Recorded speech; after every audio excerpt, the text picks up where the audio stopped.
Irmãos, sejam bem-vindos a mais uma aula do nosso seminário dominical. Nós vamos iniciar com uma oração pedindo a bênção do Senhor para essa tarde.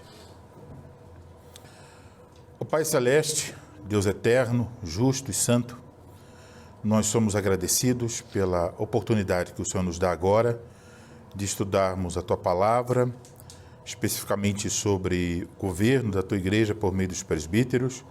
Pedimos Tua bênção para que o Senhor ilumine nosso entendimento, nos faça compreender o que a Tua Palavra ensina a esse respeito e também coloque, Senhor, no nosso coração a disposição de dirigirmos nossa vida de acordo com o que nos ensina a Tua Palavra. Rogamos, portanto, Tua bênção, em nome de Cristo. Amém. Bom, irmãos, hoje é a terceira aula do seminário dominical. Estamos falando sobre o governo da igreja. Então, na primeira aula eu fiz um apanhado geral sobre este assunto. Na segunda aula, foi a última, eu procurei apresentar provas bíblicas do que foi uma afirmação já na primeira aula, ou seja, que a igreja deve ser governada por uma pluralidade de presbíteros. Isso é o modelo bíblico para o governo da igreja. Ora, nós encerramos a última aula com uma consideração que é uma implicação disso. Se há uma pluralidade de presbíteros, se a igreja é governada por vários presbíteros, obviamente fica claro aí que há uma pluralidade também de pastores. Então, a igreja que tem uma pluralidade de presbíteros tem uma pluralidade de pastores. Isso também foi um ponto levantado, então, aí na nossa última aula. Então, é a partir desse ponto que nós vamos seguir nessa tarde para a terceira aula, cujo tema é Presbíteros são pastores. Isso é o tema da terceira aula. Então, nós vamos observar basicamente dois textos que nós estivemos passando rapidamente por eles na última aula. Vamos olhar com mais atenção para esses dois textos. Então, o primeiro deles é Atos, capítulo de número 20, a partir do versículo 17.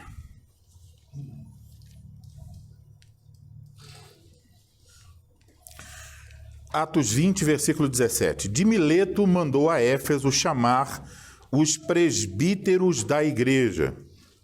E quando se encontraram com ele, disse-lhes: Vós bem sabeis como foi que me conduzi entre vós em todo o tempo, desde o primeiro dia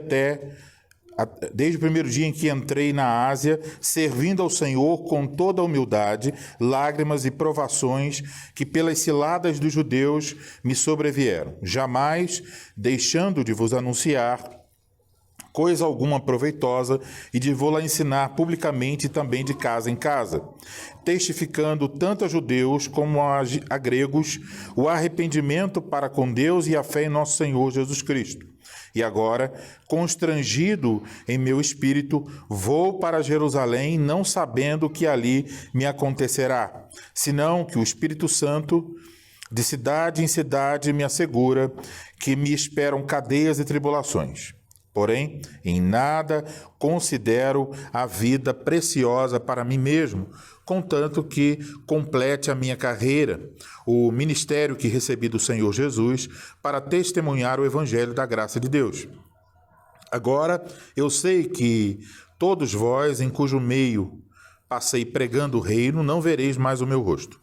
Portanto, eu vos protesto no dia de hoje que estou limpo do sangue de todos, porque jamais deixei de vos anunciar todo o desígnio de Deus.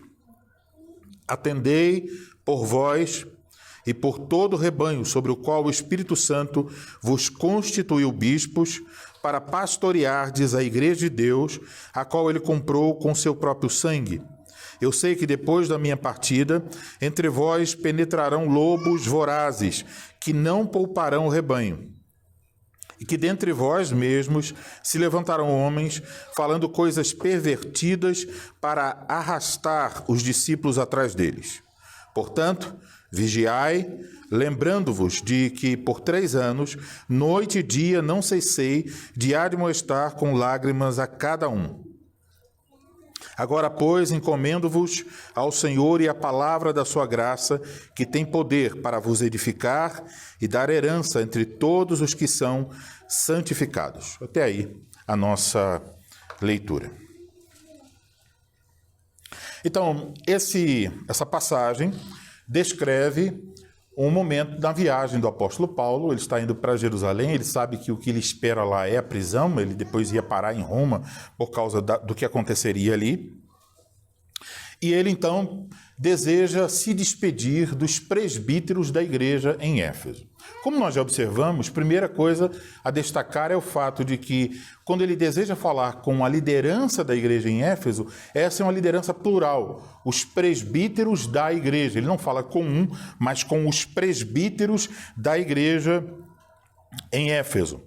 Também observamos, então, nessa despedida, que o texto refere-se a esses homens, os líderes da igreja em Éfeso, usando 3 termos para descrevê-los.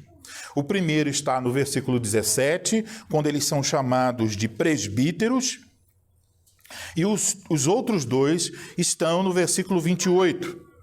Atendei por vós e por todo o rebanho sobre o qual o Espírito Santo vos constituiu bispos, para pastoreardes a igreja de Deus, a qual ele comprou com seu próprio sangue.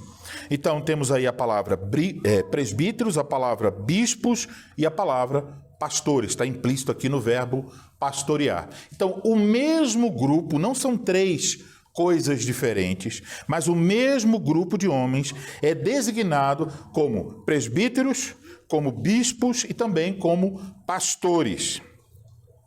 Então, tem um escritor que escreveu um livro chamado Coração de Pastor, então fala do trabalho pastoral dos presbíteros, e ele faz uma consideração importante sobre esses 3 termos. Então, o primeiro deles é o termo presbítero. E o termo presbítero simplesmente significa ancião. Esse é o significado básico da palavra grega. A própria palavra em português vem da palavra grega, que significa ancião. Então, quando fala ou usa esse termo presbítero, isso aponta para o ofício que esse homem tem. Ele foi comissionado, ele foi designado, ele recebeu autoridade para ser um presbítero da igreja. Então, por isso que há, de certa forma, uma preferência no Novo Testamento por esse termo, porque esse termo designa o ofício.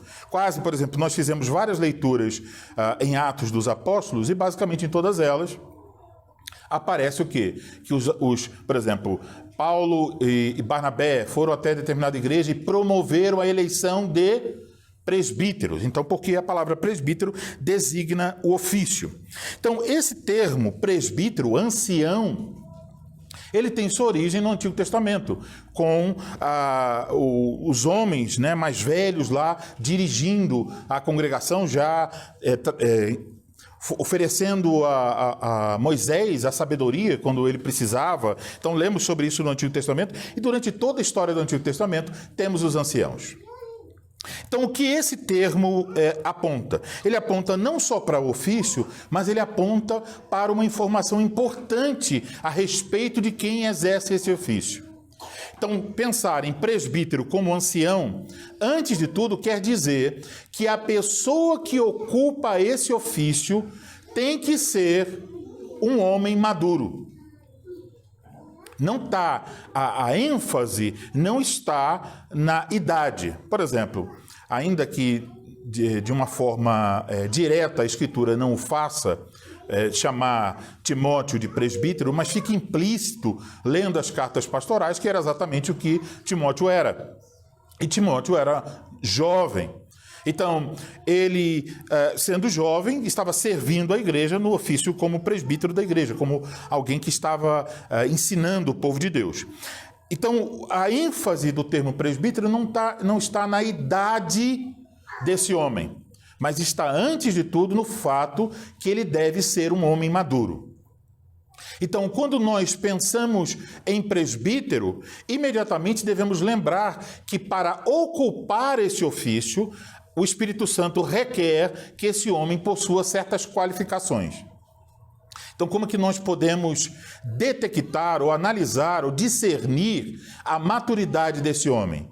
Pelas qualificações que são oferecidas. As qualificações, elas não são qualificações, tipo assim, uma coisa especial que só algumas pessoas são chamadas a ter. Quando você olha para as qualificações exigidas para os presbíteros, perceberá que todas elas são requeridas de todos os crentes. Mas o que está dizendo? Para alguém ser um presbítero, obrigatoriamente tem que ter todas essas qualificações. Não de maneira perfeita, mas tem que tê-las. Então, ele tem que demonstrar por sua vida, pelas suas palavras e ações, que ele é um homem maduro. A segunda palavra é a palavra que vai descrever qual é o trabalho desse homem maduro. Qual é o trabalho do presbítero? A segunda palavra usada é a palavra bispos.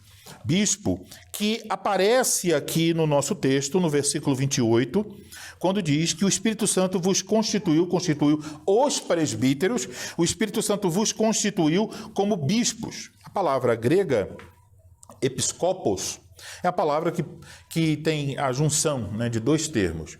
Um que tem relação com visão e outro que tem a ideia de sobre. Então, daí supervisão é a ideia. Então, o episcopos é nada mais do que um supervisor. E o que faz? Ele olha, ele supervisiona, ele tem os olhos sobre o rebanho. Veja que tem relação com o trabalho pastoral. Então, ele supervisiona. É por isso que o apóstolo diz no versículo 28, atendei. E depois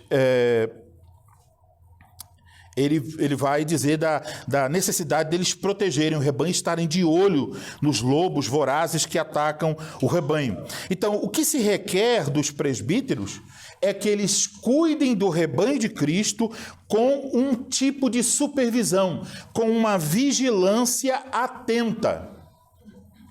Esses conceitos, eles são extremamente bíblicos, mas eles esbarram em muitas questões culturais. Porque quando a gente fala de supervisão espiritual, se você for conversar com muitas pessoas, elas vão dizer assim, na minha igreja, se eu for uma igreja que tem um governo de presbítero, talvez vai dizer assim, na minha igreja os presbíteros não cumprem o papel deles, eles não trabalham realmente como pastores. E talvez, ou até o próprio ministro, a pessoa vai dizer, não, o meu pastor nem liga para mim, ele não cumpre as responsabilidades dele. Ok. Mas, muitas vezes, a mesma pessoa, quando chega numa igreja onde os presbíteros cumprem sua responsabilidade, ela fica chateada. Ela diz, poxa, toda hora vem um presbítero, pergunta como está minha vida de oração. Rapaz, a gente não tem nenhum fôlego, nenhum espaço para viver. Os presbíteros parecem policial, fica em cima da gente. Então veja como nós, seres humanos, somos bem problemáticos, né? Quando não temos, reclamamos. E quando temos, também reclamamos. Meio tipo, faz frio, tá ruim. Faz calor, tá pior ainda. Então é por aí. Então, perceba que o trabalho desses presbíteros é descrito em termos de bispos, supervisores, supervisão sobre o rebanho. Eles devem saber o estado do rebanho. Então, qual o ideal? É que numa congregação, numa igreja, que os presbíteros saibam a real, ou pelo menos até onde é possível ao ser humano, saber a condição espiritual das ovelhas que ali estão. E claro que para isso eles têm que estar o quê? Atentos, eles devem estar supervisionando. E tudo pode ser elemento da supervisão. Uma brincadeira, uma conversa, no jogo de futebol, tudo é elemento para o presbítero. Ele está observando, rapaz, esse irmão quando vai jogar futebol, ele é muito agressivo. Isso pode indicar um problema o quê? No coração. Então o presbítero vai procurar verificar isso. Então ele faz a supervisão espiritual. Porém, a outra palavra que aparece aqui como um verbo, quando diz pastoreai o rebanho de Deus, é que ele também é um pastor. Então, a ideia de ser um pastor, aqui em nosso texto, é a ideia de que esse trabalho que o presbítero faz, o trabalho de supervisão, ele é feito com um coração pastoral. Então, se a gente pergunta assim, quem ele é? Ele é um presbítero. O que ele faz? Ele supervisiona. E como ele faz? Com um coração pastoral. Isso é a ideia trazida aqui em Atos 20, 28. Ele é um presbítero, isso é o seu ofício. Qual é o seu trabalho? De supervisionar o rebanho. Como é que ele faz esse trabalho de supervisão? Com um coração cheio de amor pelas ovelhas que Cristo comprou com o seu sangue. Ele não é o dono delas, mas ele é um servo de Cristo para cuidar delas. E deve fazer isso com um interesse autêntico pelas ovelhas. Isso é um desafio. Um grande desafio para qualquer pastor. Por quê? Porque nem todas as ovelhas são dóceis. Há algumas ovelhas um pouco mais trabalhosas. Mas o pastor deve tratar com amor e interesse pelo bem das ovelhas que Cristo comprou com o seu próprio sangue. Portanto, vemos aqui que presbítero, bispo e pastor se referem ao mesmo grupo de homens e que são palavras para descrever os mesmos homens, palavras que enfatizam aspectos diferentes do trabalho desses homens na igreja do Senhor Jesus Cristo.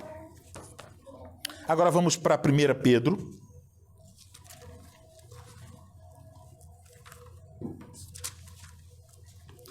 Capítulo de número 5, versículo 1 a 4. Rogo, pois, aos presbíteros que há entre vós, eu, presbítero como eles, e testemunha dos sofrimentos de Cristo, e ainda co-participante da glória que há de ser revelada. Pastoreai o rebanho de Deus que há entre vós, não por constrangimento, mas espontaneamente, como Deus quer, nem por sorte da ganância, mas de boa vontade, nem como dominadores dos que vos foram confiados, antes tornando-vos modelos do rebanho. Ora, logo que o Supremo Pastor se manifestar, recebereis a inacessível coroa da glória. Então, já mencionei, o apóstolo Pedro está escrevendo uma carta que não é destinada a uma igreja específica, é uma carta universal. Então, ele pressupõe que aonde a carta vai chegar, nas igrejas em que a carta chegará, há ali uma pluralidade de presbíteros. Os presbíteros que há entre vós. E uma outra coisa que ele vai, então, falar sobre o trabalho desses presbíteros é dizer que eles devem fazer. Versículo 2. Pastoreai o rebanho de Deus que há entre vós. Então, claramente ele indica qual é o trabalho dos presbíteros. E claramente ele está indicando que os presbíteros são, afinal, eles são pastores. Está indicando que o trabalho deles é pastorear o rebanho de Deus. Eles não são donos, o rebanho é de Deus, mas eles são chamados por Deus para pastorear. Veja quem é o Supremo Pastor, versículo 4. Ora, logo que o Supremo Pastor se manifestar. Esse Supremo Pastor é o Senhor Jesus Cristo. Então, o Senhor Jesus Cristo é o Supremo Pastor, Deus é o dono do rebanho. Mas como é que Deus e o próprio Senhor Jesus Cristo, que é o Supremo Pastor, cuidam de suas ovelhas? Qual seria a resposta? Através do trabalho dos presbíteros. É assim que Cristo, o Supremo Pastor, pastoreia a sua igreja. Quer dizer que Cristo chama, ou melhor colocar, Cristo qualifica, Cristo chama, Cristo conduz esses homens à ordenação, eles se tornam presbíteros da igreja para servir a Cristo como pastores em nome de Cristo. Isso quer dizer que quando os pastores estão lidando com as ovelhas precisam se lembrar de quem nesse trato? Lembrar de Cristo. Quem é que está cuidando delas? Quem é que está tendo interesse por elas? é o Senhor Jesus Cristo. Elas devem entender isso. Por isso que nas igrejas reformadas continentais, quando a pessoa recebe uma visita pastoral, e os presbíteros lá chegam, uma das primeiras coisas que os presbíteros dirão é: amado irmão, amada irmã, nós estamos aqui em nome do Senhor Jesus Cristo, buscando os interesses de Cristo, do cuidado de Cristo para com o irmão. Estamos aqui para cuidar de você, porque Cristo quer cuidar de você. Então eles vão lembrar que todo o trabalho pastoral que eles vão fazer, as perguntas, é porque eles querem saber se essa ovelha está seguindo realmente o supremo pastor, que é o Senhor Jesus Cristo.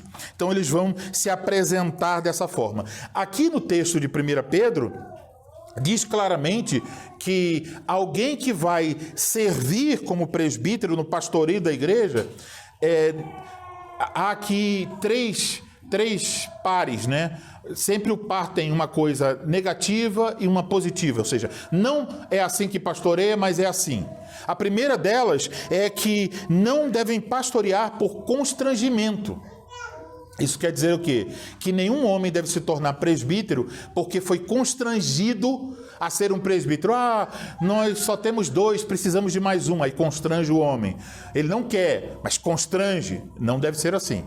A pessoa, para entrar, servir a igreja como presbítero, deve ter consciência e certeza do chamado de Deus. Também diz, não por sorte da ganância, mas de boa vontade. Ou seja, não deve ter um interesse escuso, seja financeiro, seja por receber honras ou qualquer coisa desse tipo. E não como dominador. Então, o pastoreio não é como tocar gado. O pastoreio não é como cuidar de leões, com um chicote na mão, dá a lapada e o bicho tem que obedecer. Não é assim que pastoreia a ovelha. Como é?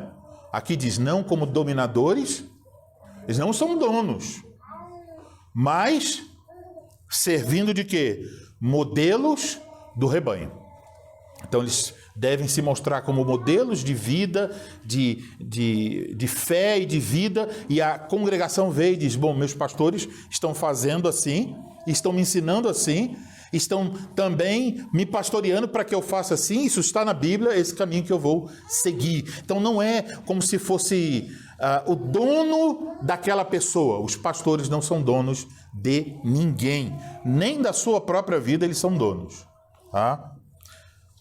Se eu fosse dono da minha vida, eu não estava em São Paulo. Porque eles lembram que eu já contei que em junho de 2019 eu disse, nunca morarei na cidade de São Paulo. E em dezembro de 2019 estava eu com os 2 pezinhos já para morar aqui. Então, os pastores não são donos nem da sua própria vida, quanto mais da vida dos outros. Então, o rebanho é de Deus e Deus cuida do rebanho, pastoreia o seu rebanho através dos pastores. Os pastores são como se fossem a expressão humana das mãos e do coração do bom pastor que está cuidando das suas ovelhas. Então eles pastoreiam como representantes do Senhor Jesus Cristo. Então notem que o trabalho dos presbíteros não é um trabalho burocrático, administrativo. É, antes de tudo, um trabalho pastoral.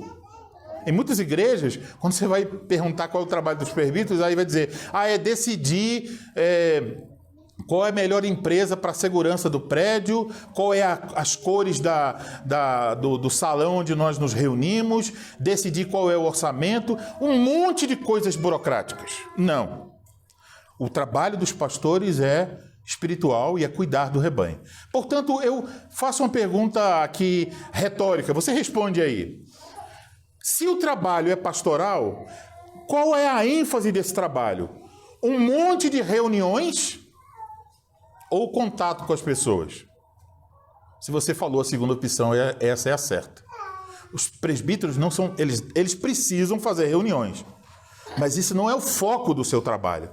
As coisas não são resolvidas, a ênfase do trabalho não são as reuniões. O trabalho é enfatizado no cuidado. Quer dizer, então, que os presbíteros, para fazer isso, precisam manter e fazer aumentar um relacionamento com as ovelhas. Eles têm que ganhar a confiança das ovelhas de Cristo, o respeito delas, e elas verem nesse homem que ele é um fiel servo de Cristo no cuidado da sua alma, que vai prestar contas diante de Deus. Então ele vai buscar esse relacionamento.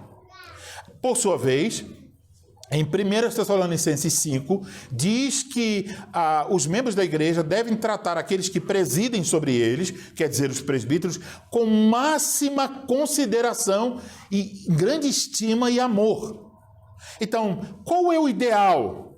É que, por um lado, os pastores vão em direção às ovelhas, em amor, e as ovelhas vão em direção aos pastores, em amor. E quando isso acontece, o trabalho pastoral pode ser feito com muito mais eficiência. Quando as pessoas querem se manter longe e não querem que os presbíteros saibam nada sobre suas vidas, elas estão dificultando o trabalho pastoral e muitas vezes até fazendo os pastores sofrerem, porque eles não estão conseguindo realmente cumprir a sua missão. Eles nem sabem direito qual é a situação daquela pessoa. Então, vou encerrar com uma consideração importante. Quando nós vamos escolher um presbítero, devemos observar não só as qualificações bíblicas listadas em 1 Timóteo 3 e Tito 1, mas observar se essa pessoa preenche os outros pontos. As qualificações estão aí dentro do ofício. Ele é um presbítero, é um homem maduro. Mas os outros pontos? É que ele tem que ser alguém que está sempre disposto a servir a congregação e tem, antes de tudo, um coração pastoral. Um homem que não tem um coração pastoral é um péssimo presbítero. Ele não serve para ser um presbítero, nem regente, nem docente, porque ambos são pastores. Tanto o regente quanto o docente são pastores. Então, o homem que vai ser escolhido, ele tem que demonstrar um coração pastoral. E como é que um homem demonstra o coração pastoral? Preocupando-se com o estado das ovelhas de Cristo. Então, mesmo não tendo ofício, ele demonstra algum interesse pelas almas dos seus irmãos. Isso é importantíssimo para entender o que significa e que tipo de presbítero nós queremos. Então, nós queremos presbíteros que, teoricamente, preenchem as qualificações, mas que não querem saber das ovelhas? Obviamente que não. Nós queremos presbíteros qualificados, mas que tenham uma disposição pastoral, que sejam pastores servindo na igreja de Cristo. E tenho certeza, é muito bom ter vários pastores. É uma bênção. Vamos encerrar agradecendo ao Senhor por esse estudo, o estudo dessa tarde. Pai Celestial, graças te damos por mais uma vez podermos estudar a Tua Palavra e o que ela ensina a respeito do trabalho dos presbíteros. Hoje vimos que eles são pastores e que nós devemos orar para que o Senhor nos dê presbíteros com um coração pastoral. Ajuda esta pequena congregação a seguir por esse caminho, a valorizar essas verdades e a vivenciá-las para a glória do Teu nome. Oramos em nome de Cristo. Amém.